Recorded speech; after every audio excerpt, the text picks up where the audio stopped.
몽골 스텝에서 바람은 그냥 부는 것이 아닙니다. 비명을 지릅니다. 기온은 영하 40도까지 곤두박질치고 시속 100km의 돌풍은 단 몇 초 만에 몸의 열기를 앗아갈 수 있습니다. 노출된 피부는 1분도 안 돼 얼어붙습니다. 이것은 지평선까지 얼어붙은 풀로 가득한 끝없고 평탄한 광야입니다. 끊임없는 공격으로부터 피할 자연적인 피난처가 전혀 없습니다. 이 광대하고 얼어붙은 황야 전역에서 단 하나의 결정적 자원이 거의 완전히 부재합니다. 바로 나무입니다. 이곳은 숲이 아닙니다. 초원지대입니다. 나무는 드물고 외딴 군락에만 존재하며 종종 며칠씩 힘겨운 여행을 해야 닿을 수 있는 곳에 있습니다. 대부분이 아는 형태의 연료는 이곳에 실질적으로 존재하지 않습니다. 이것은 놀라운 역사를 만들어냅니다. 이곳은 극도의 치명적인 추위로 정의되는 땅. 기존의 방법으로는 생존이 불가능해 보이는 곳입니다. 그런데도 인류는 이 스텝에서 수천 년 동안 단순히 생존한 것이 아니라 번성해왔습니다. 다른 한랭 기후 문화권이 의존했던 가연성 연료 없이 이 조건 속에서 살았습니다. 특히 몽골인들은 간신히 버틴 것이 아니었습니다. 그들은 번성했습니다. 가정을 꾸리고 복잡한 사회를 건설하고 역사상 가장 큰 연속 육상제국을 이룬 나라를 세웠습니다. 그들의 생존은 단순한 인내의 위협이 아니었습니다. 자연이 내리는 가장 혹독한 시련 앞에서도 살아가며 번성할 수 있게 해준 기발한 시스템의 증거였습니다. 그들의 비밀은 마법도 무력도 아니었습니다. 몇 가지 놀랍도록 단순해 보이는 요소들로 귀결됩니다. 펠트로 만든 원형집, 말린 동물 분유 한 더미, 그리고 자신들의 환경에 대한 거의 믿기 어려운 이해. 그들은 겨울을 정복하지 않았습니다. 겨울과 하나가 되었습니다. 스텝은 단순히 추운 곳이 아닙니다. 현재 헝가리에서부터 만주에 이르기까지 펼쳐진 광대한 초원지대입니다. 이 드넓은 고원지대는 자연적인 깔때기처럼 작용하여 열린 면을 통해 가장 극단적인 날씨를 집중시킵니다. 산맥이나 울창한 숲에 막힘없이 북극의 기단이 시베리아에서 바로 밀려 내려옵니다. 탁 트인 평야를 가로지르며 엄청난 속도를 얻어 대지를 휩쓸며 달리는 가차없는 가속바람으로 변합니다. 이것은 그냥 산들바람이 아닙니다. 단 한순간도 쉬지 않는 끊임없고 압도적인 힘입니다. 기온은 일상적으로 영하 20도까지 떨어집니다. 영하 40도도 흔합니다. 이것은 산발적인 한파가 아닙니다. 이것이 겨울의 절대적인 기준선이며 노출된 피부를 몇 분 만에 얼려버리고 어떤 온기의 감각도 빼앗아가는 끊임없이 울부짖는 바람으로 더욱 증폭됩니다. 극한의 추위와 끊임없는 바람의 이 조합은 독특한 경관을 만들어냅니다. 나무가 전혀 자랄 수 없는 곳입니다. 스텝은 충분한 강수량을 받아 풍성한 풀을 유지하지만 결정적으로 숲이 요구하는 깊은 뿌리 시스템과 지속적인 수분을 유지하기에는 부족합니다. 목재의 부재는 단순한 불편이 아닙니다. 이 환경의 근본적인 특성입니다. 나무 없음이 이 땅 자체를 정의하며 전통적인 주거와 난방 방법을 불가능하게 합니다. 발견할 수 있는 목재는 특정하고 은폐된 틈새에만 존재합니다. 아마도 강둑을 따라서나 눈이 오래 남아있는 북쪽 사면에 매달려 바람의 완전한 기세로부터 약간의 숨통이 되는 곳이겠죠. 이 작고 드문드문한 나무 군락들은 종종 수킬로미터씩 떨어져 있어 일상적인 필요를 위한 어떠한 의미 있는 수집도 비현실적입니다. 이것은 대부분의 문화가 필수적인 연료와 건축자재로 여기는 것의 성장을 능동적으로 거부하는 땅으로 완전히 다른 생존 방식을 요구합니다. 목재가 없는 가혹한 스텝은 주거에 대한 완전히 다른 접근을 강요했습니다. 이것이 게르의 탄생으로 이어졌습니다. 단순한 텐트를 훨씬 넘어서는 원형 주거. 그것은 환경에 대한 심오한 공학적, 철학적 응답을 대표합니다. 그 원형 평면도는 미적 선택이 아니었습니다. 끊임없이 울부짖는 바람에 대한 직접적인 대응인 근본적인 구조적 필요였습니다. 바람의 역학을 생각해보세요. 기류가 평평한 벽에 부딪히면 즉각적이고 강렬한 압력이 생깁니다. 공기는 그 후 분리되어 가장자리를 빠르게 지나치고 바람 아래쪽에 강력한 흡입력과 혼돈스러운 난기류를 만들어냅니다. 이 힘의 조합은 엄청난 항력과 집중된 응력 지점을 만들어 어떤 직사각형 구조도 강풍에서 붕괴되거나 찢어지기 매우 쉽게 합니다. 거품 후 일반 건물에서 그 결과를 보셨을 것입니다. 원형은 이 상호작용을 근본적으로 재설계합니다. 물을 가르는 배의 유선형 선체처럼 또는 공기를 부드럽게 편향시키도록 설계된 비행기 날개처럼 게르의 공면은 바람이 주위를 매끄럽게 흐르도록 강제합니다. 바람이 걸릴 날카로운 모서리도 없고 돛으로 변할 넓고 평평한 면도 없습니다. 이 설계는 파괴적인 힘이 집중되는 치명적인 약점을 제거하여 전체 항력을 대폭 줄입니다. 게르는 바람에 딱딱하게 맞섬으로써가 아니라 최소한의 저항으로 바람이 지나가도록 허용함으로써 굳건히 서 있습니다. 이 내적 강인함이 결정적이었습니다. 혹독한 겨울에 땅은 바위처럼 단단하게 얼어붙어 고정 말뚝을 박는 것이 불가능합니다. 게르는 필연적으로 외부 고정에 의존할 수 없었습니다. 그 모든 안정성은 자급자족해야만 했습니다.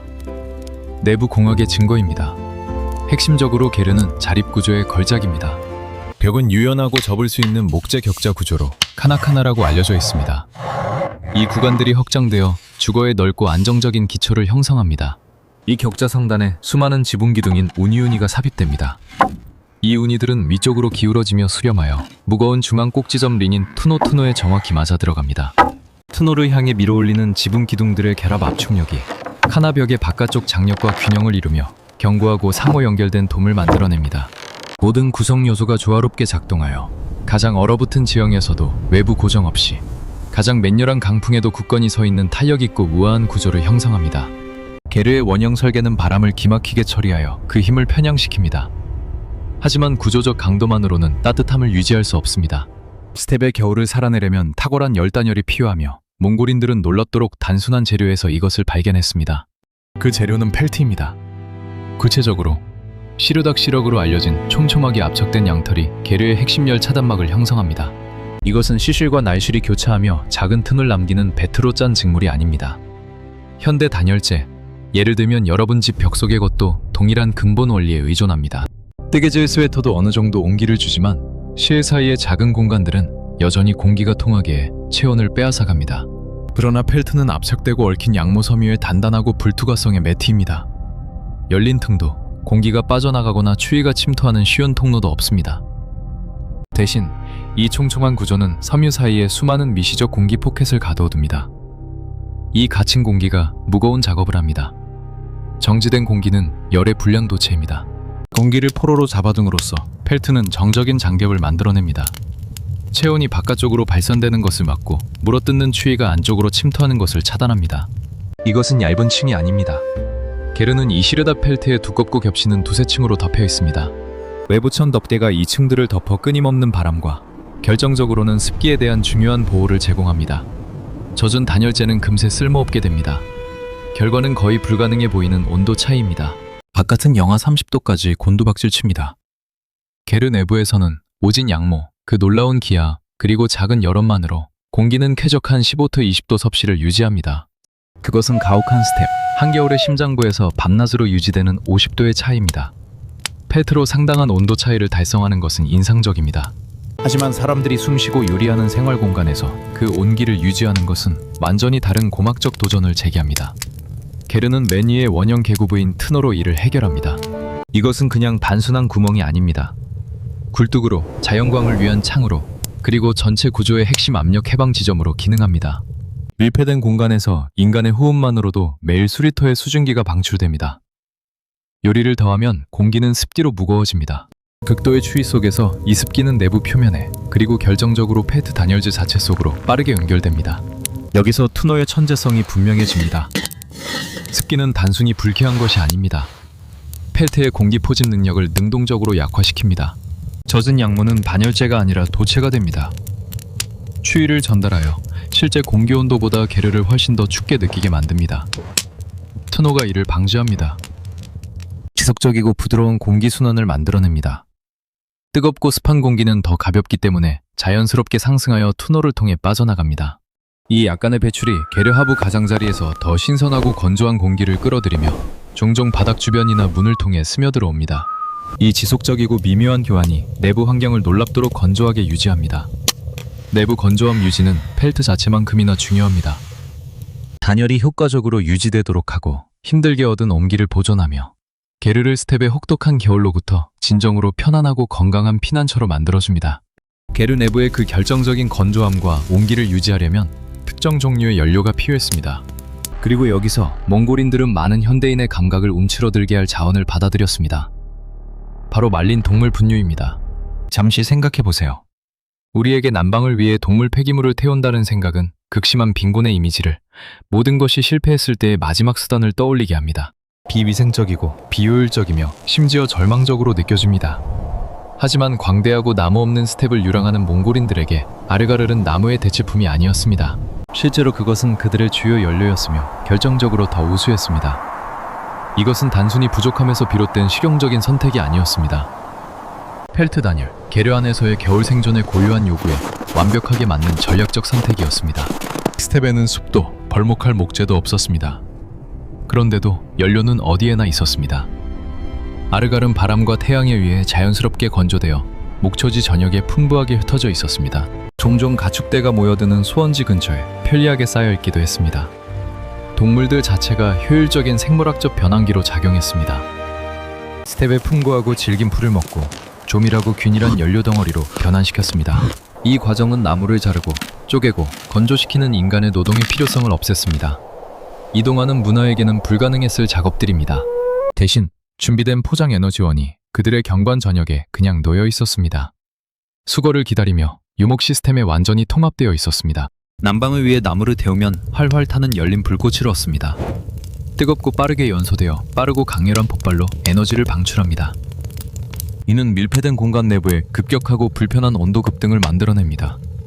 그러나 펠트 단열 계류에게는 이런 종류의 연소가 매우 비실용적입니다.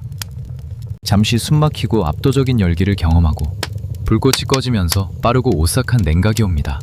이것은 영하의 조건에서 바깥으로 나가는 끝없는 여정을 요구하며 거의 발작적으로 지속적인 재급유를 강요합니다. 따뜻함을 유지하는 단순한 행위를 소진적이고 끝없는 장렬로 만들어버립니다. 그러나 아르갈은 완전히 다른 원리로 작동합니다. 빠르게 스스로를 소모하는 타오르는 불지옥으로 폭발하지 않습니다. 대신 아르갈은 천천히 탑니다.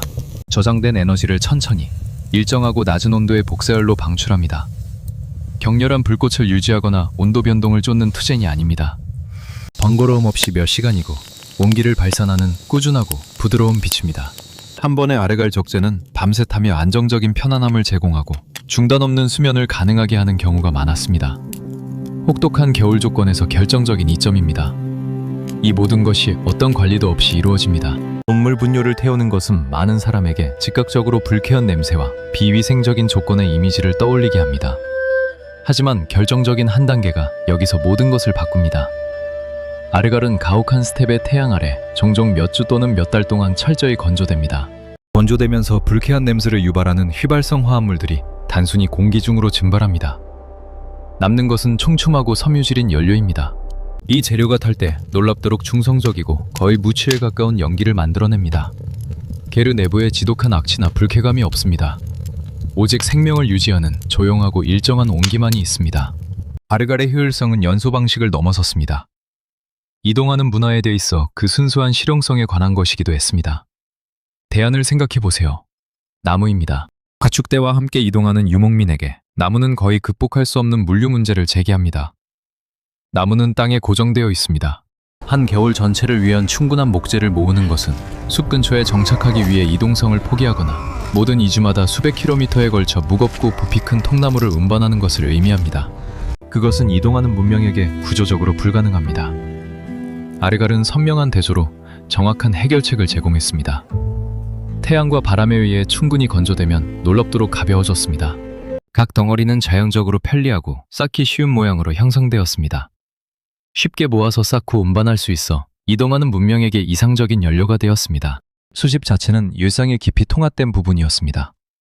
따뜻한 달에 여성과 어린이들이 광대한 목초지에서 말린 분뇨를 체계적으로 수집했습니다. 이것은 지속적이고 감당할 수 있는 작업으로 여름의 일을 겨울의 생존과 직접 연결했습니다.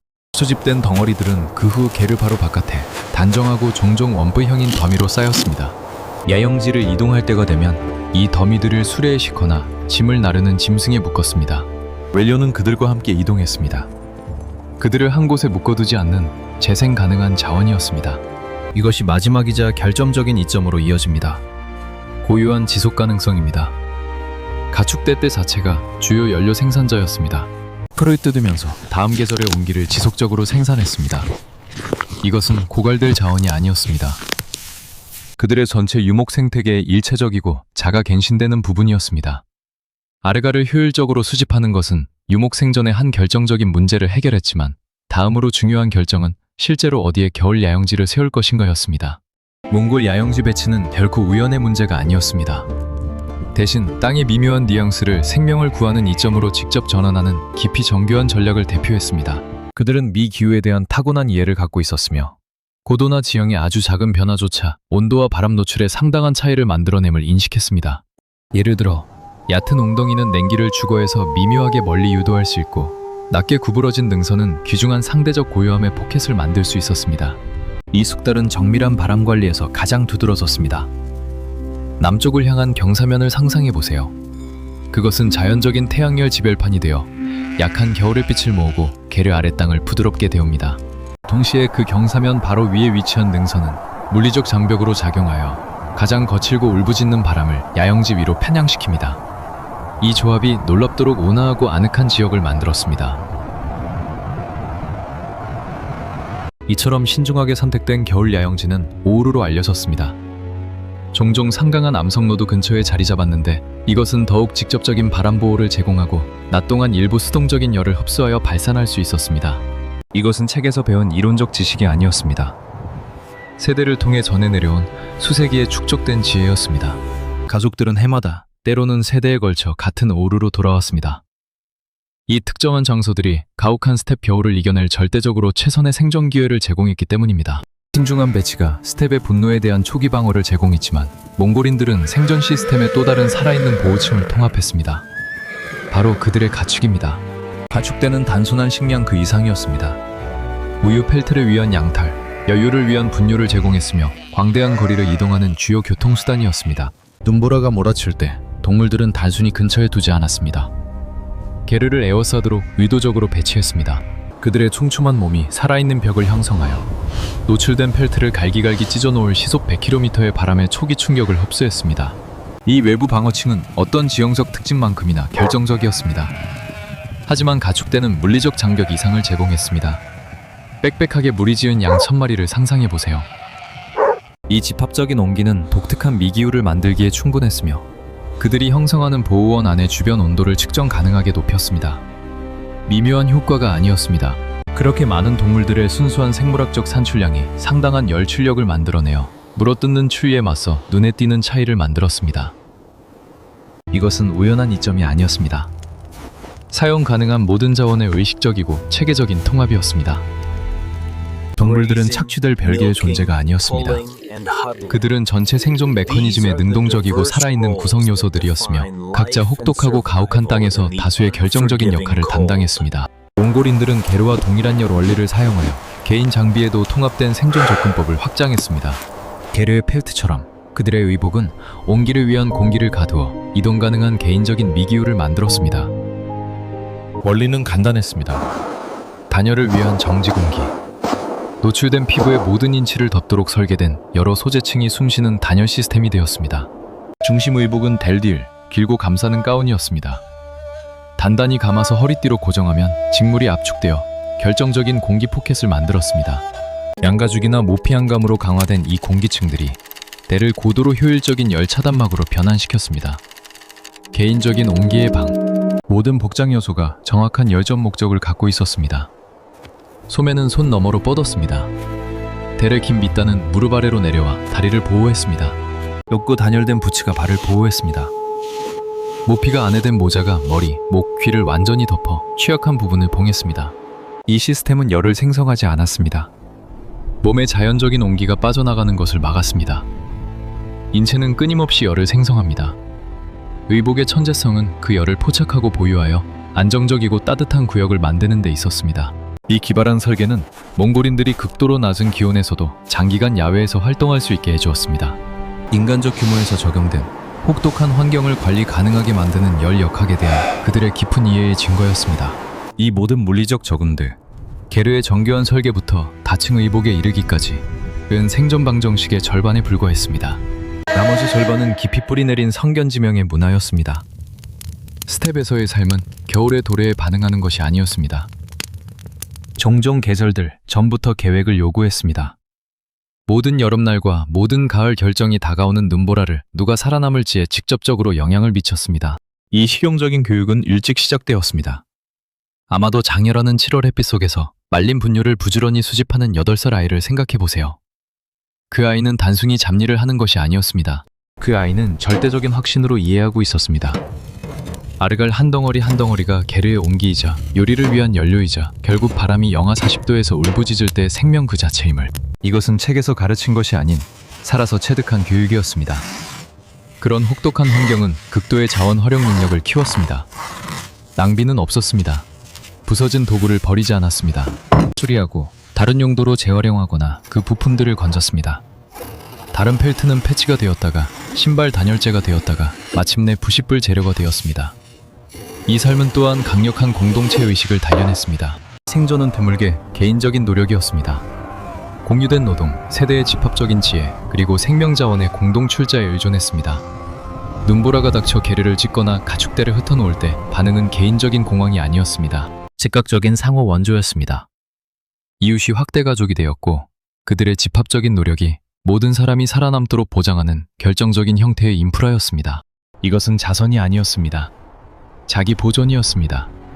이 깊고 집합적인 지혜는 과거의 유물이 아닙니다. 오늘날 유목목 축업자들도 여전히 이 동일한 원칙들에 의존합니다.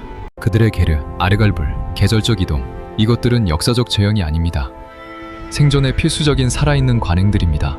현대적인 손길도 있습니다.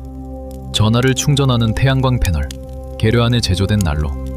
하지만 이것들은 사소한 추가물입니다. 근본적인 설계, 펠트 단열재, 원형 구조의 물리학, 연료 공급원, 미기후 이해, 이 핵심 원칙들은 손대지 않은 채 남아있습니다. 이 방법들은 단순한 전통이 아닙니다. 효과가 있기 때문에 지속됩니다. 종종 현대적 해결책을 능가합니다. 고정된 집을 생각해보세요. 거대한 물류 노력이 필요합니다. 무거운 재료를 운반해야 합니다. 영구 동토층을 깊이 굴착해야 합니다. 그리고 가족을 한 곳에 묶어 유목주기를 깨뜨립니다. 몽골 시스템의 진정한 천재성은 환경을 정복하는 것이 아닙니다. 그것과의 깊은 이해와 통합에 있습니다. 자연의 힘에 맞서는 것이 아니라 함께 움직이는 것 위에 세워진 철학입니다. 땅, 동물, 그리고 바람 자체에 귀 기울임으로써 번성하는 삶을 설계했습니다. 몽골인들은 겨울을 정복하지 않았습니다. 겨울의 소리를 들었습니다. 가족들이 자녀를 키우고 제국을 세울 수 있는 세상을 만들었습니다. 바람이 끝없는 평야를 가로질러 잔인한 노래를 부르고 노출된 피부가 몇 분 안에 얼어붙는 상황에서도 그 지속적인 지혜, 진정으로 살아있는 기술은 그들의 창의성의 강력한 증거로 남아있습니다. 몽골인들이 그들의 혹독한 환경을 어떻게 정복했는지에 대한 이 심층 탐구에 매료되셨다면 구독을 고려해주세요. 인간의 회복력과 혁신에 대한 더 많은 이야기를 탐구하는 데 도움이 됩니다.